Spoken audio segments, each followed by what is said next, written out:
The girl picked up some fruit and tried to leave without paying. Hey, the demon!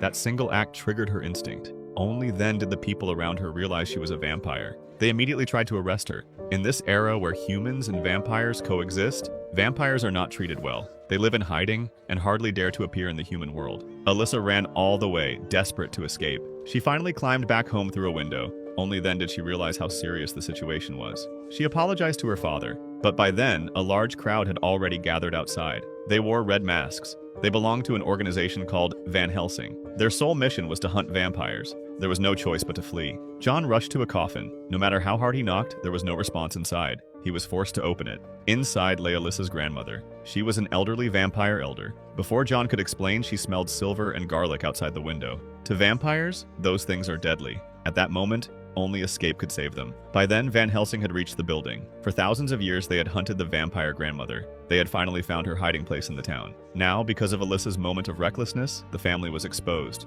To prevent disaster, the grandmother activated the ruby on her chest. She called for help from other vampire families.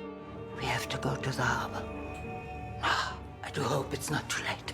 Then she set the curtains on fire to create chaos. She led the family in a desperate escape. But just as they reached the ground floor, Alyssa stopped. A blue light suddenly shone from her palm. Images flashed rapidly through her mind.